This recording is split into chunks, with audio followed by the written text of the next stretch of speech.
नमस्कार। आकाशवाणी से प्रस्तुत है समाचार प्रभात।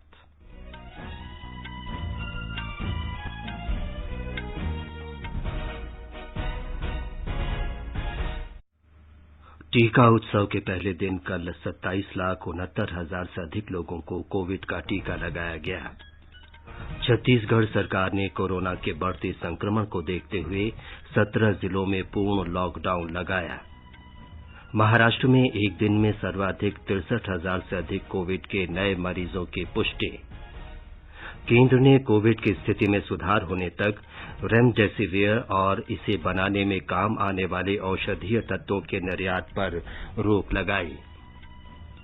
अमेरिका ने कोविड-19 के वायरस की उत्पत्ति की जांच की मांग दोहराई। चीन पर सहयोग न करने का आरोप लगाया। बांग्लादेश में आज संस्कृत सिखाने वाले ऐप लिटिल गुरु का शुभारंभ। ईरान ने नतांज परमाणु संयंत्र में हुई घटना को आतंकवादी हमला बताया।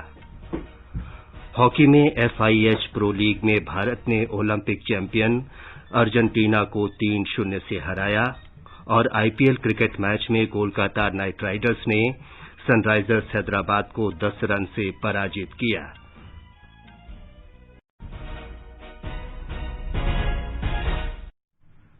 समाचार प्रभात में नवीन सक्सेना के साथ मैं विमलेंदु पांडे।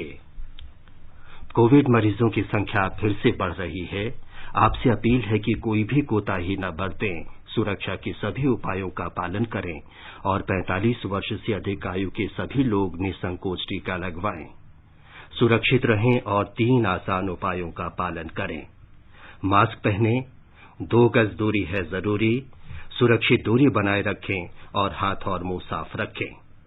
अब समाचार विस्तार से। सरकार ने कहा है कि टीका उत्सव के पहले दिन कल 27,69,000 से अधिक लोगों को कोविड से बचाव के टीके लगाए गए। इनमें से 25,47,000 व्यक्तियों को टीके की पहली डोज जबकि 2,22,000 से अधिक लोगों को टीके की दूसरी मात्रा दी गई। टीका उत्सव महात्मा ज्योतिबा फुले की जयंती से 14 अप्रैल को बाबा साहेब भीमराव आम्बेडकर की जयंती तक जारी रहेगा। प्रधानमंत्री नरेंद्र मोदी ने इस अभियान को कोरोना के खिलाफ दूसरे महासंग्राम की संज्ञा दी है। उन्होंने 4 सिद्धांतों का पालन करने की अपील की। ईच वन वैक्सीनेट वन, यानी जो लोग कम पढ़े लिखे हैं, बुजुर्ग हैं, जो स्वयं जाकर टीका नहीं लगवा सकते, उनकी मदद करें। ईच वन ट्रीट वन, यानी जिन लोगों के पास साधन नहीं है, जिन्हें जानकारी कम है, उनकी कोरोना के इलाज में सहायता करें। ईच वन सेव वन, यानी मैं खुद भी मास्क पहनूं और इस तरह स्वयं को भी सुरक्षित करूं और दूसरों को भी सुरक्षित करूं, इस पर बल देना है। और चौथी अहम बात यह है कि किसी को कोरोना होने की स्थिति में माइक्रो कंटेनमेंट जोन बनाने का नेतृत्व समाज के लोग करें। जहां पर भी कोरोना का पॉजिटिव केस आया है, वहां परिवार, समाज के लोग माइक्रो कंटेनमेंट जोन बनाएं। समाचार कक्ष से मैं मुकेश कुमार। केंद्रीय स्वास्थ्य मंत्रालय ने कहा है कि राष्ट्रव्यापी टीकाकरण अभियान के पहले दिन अनेक कार्यस्थलों पर टीका केंद्र संचालित किए गए। रविवार होने के कारण इनमें से ज्यादातर केंद्र प्राइवेट कार्यस्थलों पर चलाए गए। देश में कुल मिलाकर कोविड से बचाव के लिए 10 करोड़ 43 लाख टीके लगाए जा चुके हैं। मंत्रालय ने बताया है कि 9 करोड़ से अधिक लोगों को वैक्सीन की पहली खुराक दी गई है। इनमें 4 करोड़ से अधिक वरिष्ठ नागरिक शामिल हैं।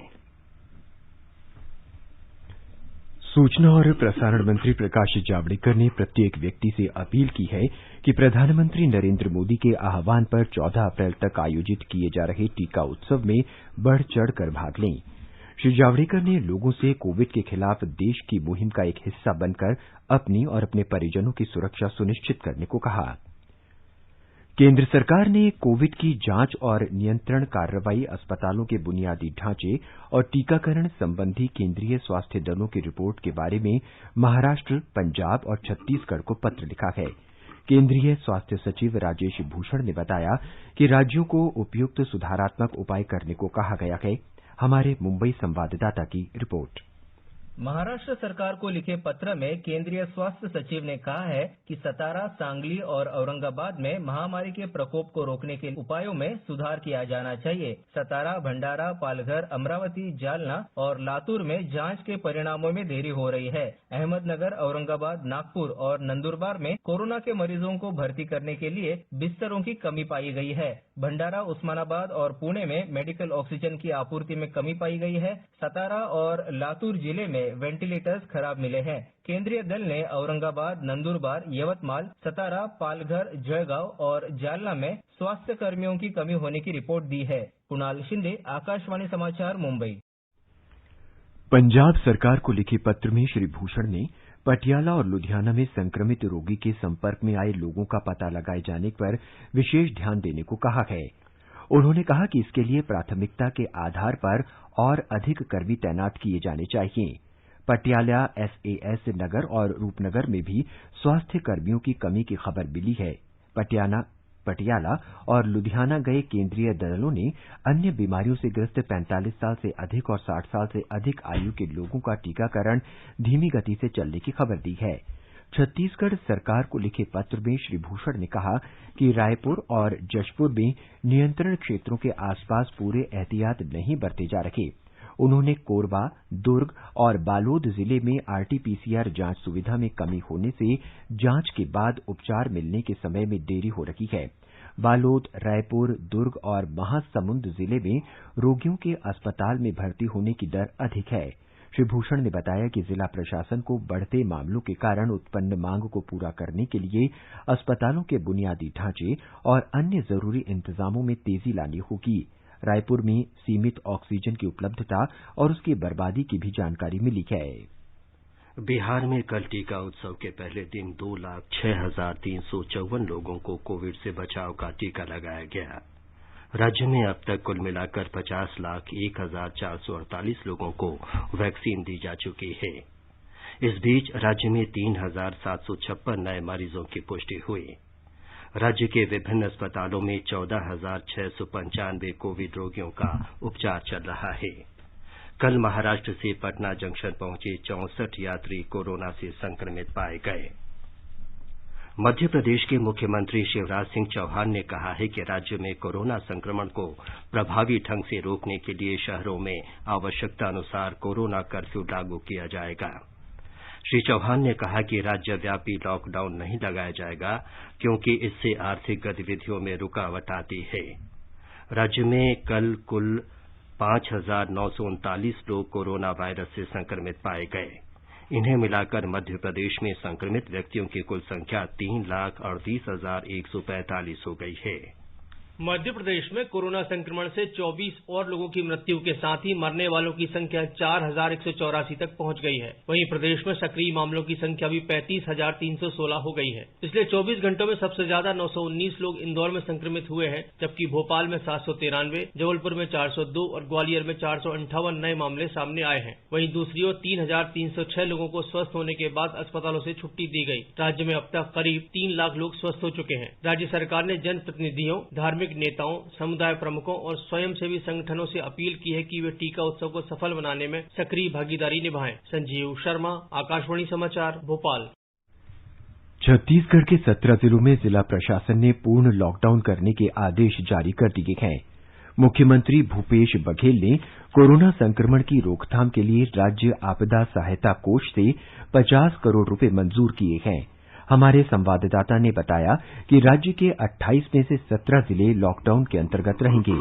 राज्य में विमान के साथ साथ अब रेल से आने वाले यात्रियों के लिए कोविड जांच संबंधी दिशा निर्देश जारी कर दिए गए हैं।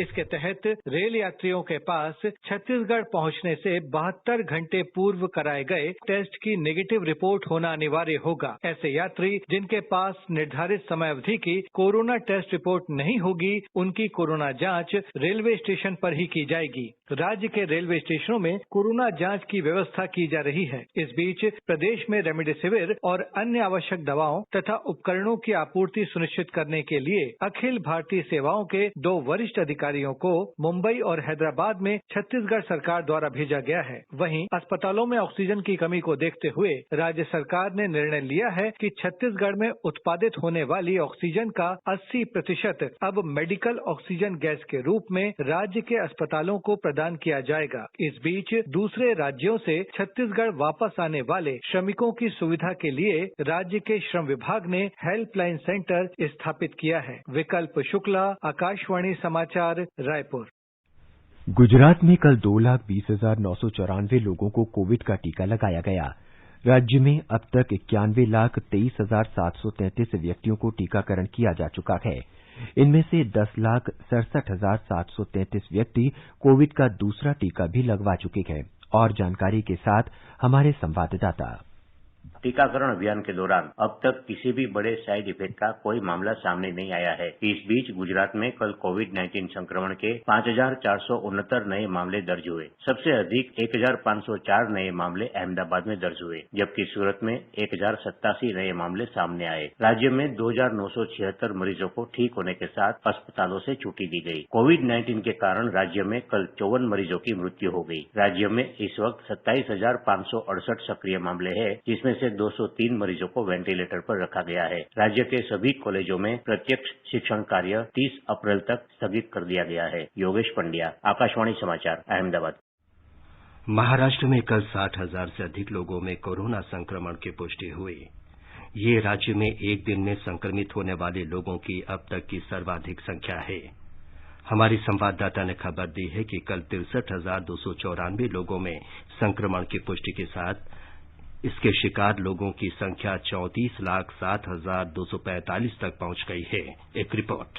महाराष्ट्र में अभी 5,65,000 से ज्यादा मरीजों पर कोविड-19 के उपचार शुरू है। पुणे में 1 लाख से ज्यादा मरीज विषाणु संसर्गित है। मुंबई में लगभग 91,000 और ठाणे में 74,000 से ज्यादा मरीजों पर उपचार किए जा रहे हैं। राज्य में लगभग 32 लाख नागरिकों को क्वारंटाइन में रखा गया है। कल कोरोना विषाणु संसर्ग के 63,294 नए मामले महाराष्ट्र में दर्ज किए गए। लगभग 350 मौतों के साथ राज्य में मृतकों की संख्या बढ़कर 58,000 हो गई है। पुणे और आसपास के क्षेत्र में कल लगभग 9,300 नए मामले सामने आए। नागपुर में भी 4,000 से ज्यादा मरीजों को कोविड संक्रमण की पुष्टि हुई। इसी बीच मुंबई में पिछले 2 दिनों में कोविड टीकों की लगभग 2,34,000 मात्राएं प्राप्त हुई है। इसी के कारण बृहन मुंबई नगर निगम ने 71 में से 62 निजी टीकाकरण केंद्रों को आज से फिर शुरू करने का निर्णय लिया है। जीवन भावसार, आकाशवाणी समाचार, मुंबई।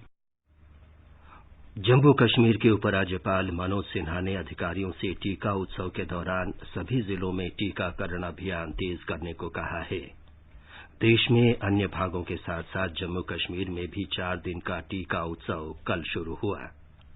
केंद्र शासित प्रदेश जम्मू कश्मीर भी कल से देश में मनाए जा रहे 4 दिवसीय टीका उत्सव में शामिल हुआ है। कल उत्सव के पहले दिन जम्मू कश्मीर में frontline workers, health care workers के अलावा 45 वर्ष व उससे अधिक आयु वर्ग के नागरिकों को 30,201 कोविड वैक्सीन की खुराक दी गई है, जिसमें से 15,477 खुराकें जम्मू संभाग में और बाकी 14,724 वैक्सीन की खुराक कश्मीर संभाग में दी गई है। इस बीच जम्मू कश्मीर में अब तक संचयी 13,33,729 वैक्सीन की खुराक दी गई है, जिसमें से 6,92,156 खुराक जम्मू संभाग में और शेष 6,41,573 वैक्सीन की खुराक कश्मीर संभाग में दी गई है। आकाशवाणी समाचार के लिए श्रीनगर से मैं सुनील कोल। कोविड पर नियंत्रण के लिए दक्षिण मध्य रेलवे विजयवाड़ा डिवीजन ने कार्यस्थलों पर विशेष टीकाकरण अभियान टीका उत्सव शुरू किया। विजयवाड़ा रेलवे स्टेशन पर कुल 200 कर्मियों को टीके लगाए गए। रेलवे अस्पताल ने सहायता डेस्क और पंजीकरण काउंटर खोलकर स्टेशन पर व्यापक प्रबंध किए हैं। चिकित्सा विभाग, इलेक्ट्रिक लोको शेड, वैगन कार्यशाला, रायना पड़ू और डिवीजनल कार्यालय विजयवाड़ा में टीकाकरण शिविर लगाएगा।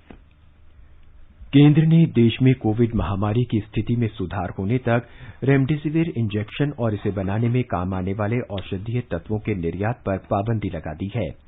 स्वास्थ्य मंत्रालय ने कहा है कि भारत में कोविड महामारी के मामलों में अचानक तेज बढ़ोतरी दिखाई दी है और कोविड रोगियों के इलाज में काम आने वाले इंजेक्शन रेमडेसिविर की मांग भी बड़ी तेजी से बढ़ी है।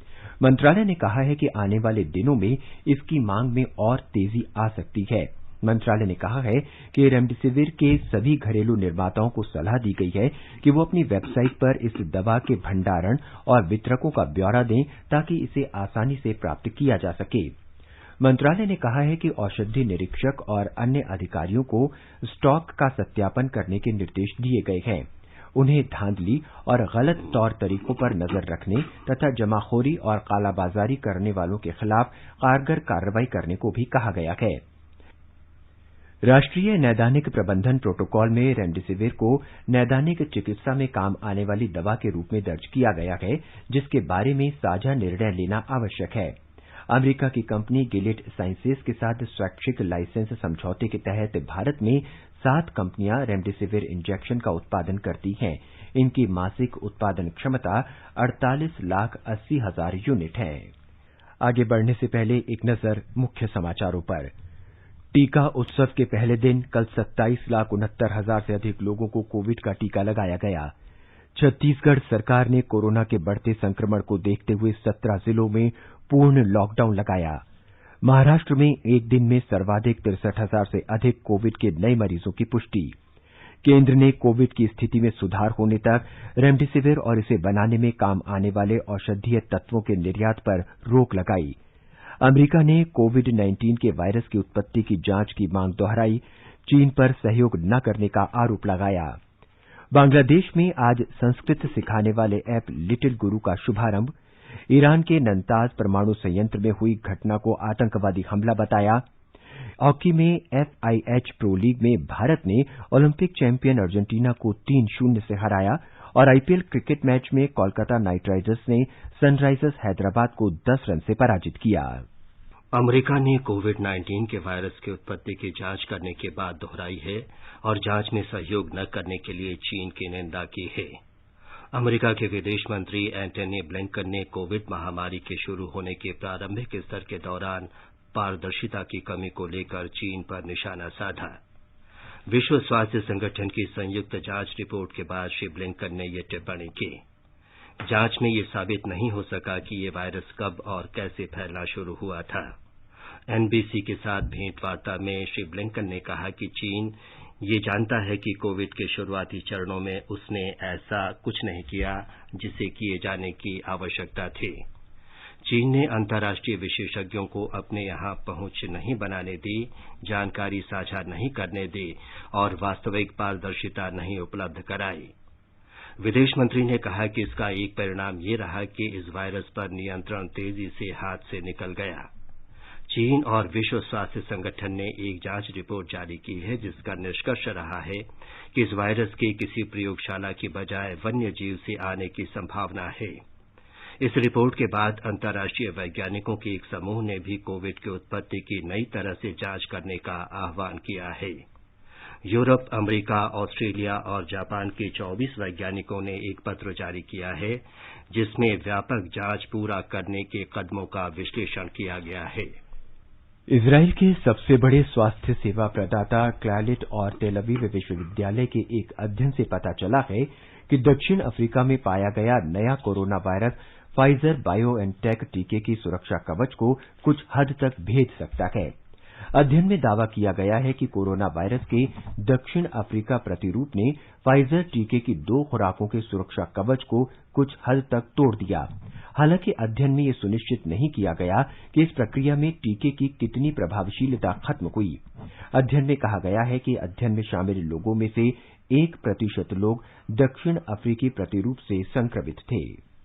बांग्लादेश में नागरिक उड्डयन प्राधिकरण ने कड़े लॉकडाउन की शुरुआत के साथ 14 अप्रैल से 1 सप्ताह के लिए अंतर्राष्ट्रीय उड़ानें स्थगित करने का फैसला किया है। प्राधिकरण के अध्यक्ष air vice marshal M Mafidur Rahman ने बताया कि सख्त लॉकडाउन के दौरान यात्रियों के लिए ढाका हवाई अड्डे तक पहुंचना मुश्किल होगा क्योंकि परिवहन सेवाएं निलंबित रहेंगी। हालांकि उन्होंने कहा कि चार्टर्ड और कार्गो उड़ानों, एयर एम्बुलेंस और विशेष उड़ानों की आवाजाही पर कोई प्रतिबंध नहीं लगाया जाएगा। बांग्लादेश में ढाका स्थित भारतीय उच्चायोग का इंदिरा गांधी सांस्कृतिक केंद्र आज संस्कृत सिखाने वाले एक ऐप का शुभारंभ करेगा। भारतीय सांस्कृतिक संबंध परिषद का ये ऐप विद्यार्थियों, धार्मिक विद्वानों, भारतविदों, इतिहासकारों और संस्कृत भाषा में रुचि लेने वालों के लिए चलाए जा रहे अभियान के तहत शुरू किया जा रहा है। एक रिपोर्ट।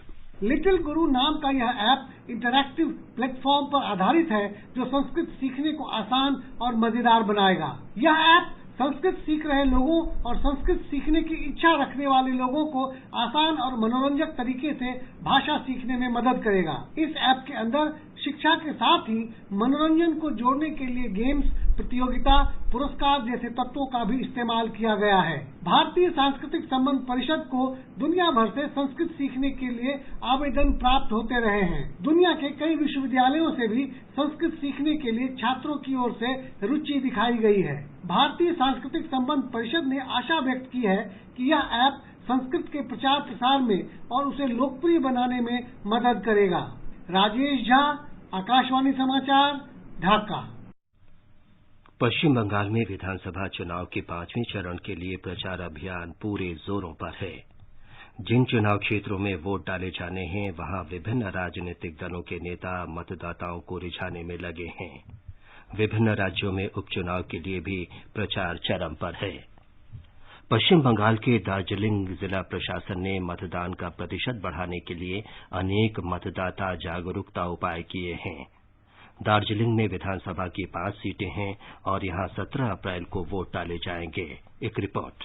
फुटबॉल मैचों के आयोजन से लेकर वोट पंद्रा नामक शुभंकर के प्रसार तक दार्जिलिंग जिला प्रशासन द्वारा 12 लाख से अधिक मतदाताओं को लुभाने के लिए कई उपाय किए गए हैं। इस जिले में पुरुष मतदाताओं की तुलना में महिला मतदाता अधिक है। नैतिक मतदान या एथिकल वोटिंग के बारे में जागरूकता पैदा करने के लिए जिला प्रशासन ने 2 स्थानीय युवाओं को आइकन घोषित किया है। शिक्षाविद और लेखक सुदर्शन तमांग और पैरालंपिक्स बास्केटबॉल खिलाड़ी अंकित प्रधान ने सभी मतदाताओं से अपने मतदान अधिकार का प्रयोग करने का आग्रह किया है। मानस प्रतिम शर्मा, आकाशवाणी समाचार, कार्शियोंग। प्रधानमंत्री नरेंद्र मोदी इस महीने की 25 तारीख को आकाशवाणी से मन की बात कार्यक्रम में देश और विदेश के लोगों के साथ अपने विचार साझा करेंगे। ये मासिक रेडियो कार्यक्रम की 76वीं कड़ी होगी। लोग नमो ऐप या माईगोव ओपन फोरम में अपने सुझाव दे सकते हैं। वो टोल फ्री नंबर 1800-117800 पर भी प्रधानमंत्री के लिए अपना संदेश हिंदी या अंग्रेजी में रिकॉर्ड करा सकते हैं। फोन लाइन 22 अप्रैल तक खुली रहेंगी। लोग 1922 पर मिस्ड कॉल देकर एसएमएस में प्राप्त लिंक के जरिए भी प्रधानमंत्री तक अपने सुझाव पहुंचा सकते हैं। उत्तराखंड में सोमवती अमावस्या के अवसर पर आज हरिद्वार में बड़ी संख्या में श्रद्धालु गंगा स्नान कर रहे हैं। हरियाणा, पंजाब, दिल्ली और पश्चिमी उत्तर प्रदेश सहित देश के विभिन्न भागों में तीर्थयात्री हरिद्वार पहुंचे। इससे पहले उन्होंने मेला प्रबंधकों के दिशा निर्देशों के अनुसार पंजीकरण कराया था। कोविड दिशा निर्देशों का पालन सुनिश्चित करने के लिए व्यापक प्रबंध किए गए हैं। ईरान के परमाणु ऊर्जा संगठन के प्रमुख ने बताया है कि उसके नतांज परमाणु संयंत्र में कल आतंकवादी हमला हुआ। संगठन के प्रमुख अली अकबर सालेही ने इस घटना की निंदा करते हुए अंतर्राष्ट्रीय समुदाय और अंतर्राष्ट्रीय परमाणु ऊर्जा एजेंसी से परमाणु आतंकवाद से निपटने का आह्वान किया। इससे पहले कल ईरान के परमाणु ऊर्जा संगठन के प्रवक्ता ने बताया था कि नतांज संयंत्र के बिजली वितरण ग्रिड में समस्या के कारण दुर्घटना हुई, लेकिन इसमें कोई हताहत नहीं हुआ। बाद में संगठन के प्रमुख ने इसे परमाणु आतंकवाद और तोड़फोड़ की घटना बताया। अंतर्राष्ट्रीय परमाणु ऊर्जा एजेंसी ने कहा है कि उसे इन खबरों के बारे में पता है, लेकिन उन्होंने इस पर कोई टिप्पणी करने से इनकार कर दिया। शनिवार को ईरान के राष्ट्रपति हसन रूहानी ने नतांज संयंत्र के नए सेंट्रीफ्यूज का उद्घाटन किया था, जो यूरेनियम संवर्धन कार्यक्रम की महत्वपूर्ण कड़ी है। और अब खेल समाचार। FIH हॉकी प्रो लीग प्रतियोगिता के दूसरे मैच में कल रात ब्यूनस आयर्स में भारत ने ओलंपिक चैंपियन अर्जेंटीना को 3-0 से हरा दिया। पहले मैच में भी भारत ने अर्जेंटीना को 3-2 से हराया था। उधर IPL क्रिकेट में कल रात चेन्नई के MA चिदम्बरम स्टेडियम में कोलकाता नाइट राइडर्स ने सनराइजर्स हैदराबाद को 10 रन से हराकर जीत के साथ अपना अभियान शुरू किया। पहले बल्लेबाजी करते हुए कोलकाता नाइट राइडर्स ने निर्धारित 20 ओवर में 6 विकेट पर 187 रन बनाए। नीतीश राणा ने 56 गेंदों में 80 और राहुल त्रिपाठी ने 29 गेंदों में 53 रन की धुआंधार पारी खेली। जवाब में सनराइजर्स हैदराबाद की टीम 20 ओवर में 5 विकेट पर 177 रन ही बना सकी। मनीष पांडे ने 44 गेंदों में 61 और जॉनी वेयरस्टो ने 40 गेंदों में 55 रन का योगदान किया। आज मुंबई में शाम 7:30 बजे राजस्थान रॉयल्स का सामना पंजाब किंग्स से होगा। कुश्ती की बात करें तो कजाकिस्तान के अलमाटी में राष्ट्रीय कुश्ती चैंपियन संदीप सिंह मान 74 किलोग्राम वर्ग में 3 अन्य खिलाड़ियों के साथ एशियाई क्वालीफायर के अंतिम दिन ओलंपिक खेलों के लिए क्वालीफाई नहीं कर पाए। हालांकि टोक्यो ओलंपिक के लिए क्वालीफाई करने की 2 बार के ओलंपिक विजेता सुशील कुमार की उम्मीदें अब भी बनी हुई हैं। 97 किलो भार वर्ग में सत्यव्रत कादियान और 125 किलो भार वर्ग में सुमित मलिक भी एशियाई क्वालीफायर्स में टोक्यो ओलंपिक के लिए क्वालीफाई नहीं कर पाए। लेकिन इन पहलवानों को विश्व ओलंपिक क्वालीफायर्स में शामिल होकर टोक्यो ओलंपिक के लिए क्वालीफाई करने का एक और मौका है। ये प्रतियोगिता बल्गारिया के सोफिया में 6 मई से होगी। उधर इंग्लिश प्रीमियर लीग फुटबॉल में मैनचेस्टर यूनाइटेड ने शानदार वापसी करते हुए टॉटनहम को 3-1 से हरा दिया और सेमीफाइनल में पहुंचने की उसकी उम्मीदों पर पानी फेर दिया। स्पोर्ट्स डेस्क, आकाशवाणी समाचार। ये समाचार हमारी वेबसाइट newsonair.com/hindi पर भी उपलब्ध हैं। और नवीन, अब बताएं कि आज के समाचार पत्रों में क्या विशेष है। विमलेंदु, कोरोना महामारी अखबारों की बड़ी खबर है। पंजाब केसरी की सुर्खी है, कोरोना का सबसे बड़ा हमला, मरीजों की संख्या 11 लाख के पार। राष्ट्रीय दैनिक लोकसत्ते की खबर है, रेमडेसिविर के निर्यात पर रोक, सरकार ने देश में हालात सुधरने तक के लिए रोक का किया ऐलान। वैक्सीन के सहारे कोरोना से जंग लड़ने की है तैयारी। जनसत्ता का कहना है 10 दिन में स्पुतनिक टीके का हो सकेगा आपात इस्तेमाल। रविवार को 1,70,000 से ज्यादा नए मरीज। दैनिक जागरण लिखता है, कोरोना के खिलाफ दूसरा महायुद्ध शुरू। प्रधानमंत्री नरेंद्र मोदी ने लोगों से की बुजुर्गों और कम पढ़े लिखे व्यक्तियों को वैक्सीन लगवाने में मदद की अपील। टीका उत्सव को लेकर लोगों में उत्साह। हिंदुस्तान का विश्लेषण है, कोरोना पर रहेगी निवेशकों की नजर, महामारी की स्थिति और लॉकडाउन का कारोबार पर होगा असर। कंपनियों के नतीजे भी होंगे अहम, आंशिक लॉकडाउन से भी हो सकता है काफी नुकसान। उधर दैनिक भास्कर का कहना है, कोरोना प्रोटोकॉल की सख्ती के बावजूद आस्था का बूस्टर डोज। 4 धाम यात्रा का उत्साह चरम पर, सरकारी गेस्ट हाउस में ही 3 करोड़ रुपए की एडवांस बुकिंग। दिल्ली में कोरोना के बढ़ते मरीजों पर नवभारत टाइम्स की सुर्खी है, केजरीवाल बोले अस्पतालों में बेड कम हुए तो लॉकडाउन की नौबत। अंत में मुख्य समाचार एक बार फिर। टीका उत्सव के पहले दिन कल 27,69,000 से अधिक लोगों को कोविड का टीका लगाया गया। छत्तीसगढ़ सरकार ने कोरोना के बढ़ते संक्रमण को देखते हुए 17 जिलों में पूर्ण लॉकडाउन लगाया। महाराष्ट्र में एक दिन में सर्वाधिक 63,000 से अधिक कोविड के नए मरीजों की पुष्टि। केंद्र ने कोविड की स्थिति में सुधार होने तक रेमडेसिविर और इससे बनाने में काम आने वाले औषधीय तत्वों के निर्यात पर रोक लगाई। अमेरिका ने कोविड-19 के वायरस की उत्पत्ति की जांच की मांग दोहराई। चीन पर सहयोग न करने का आरोप लगाया। बांग्लादेश में आज संस्कृत सिखाने वाले ऐप लिटिल गुरु का शुभारंभ। ईरान ने नतांज परमाणु संयंत्र में हुई घटना को आतंकवादी हमला बताया।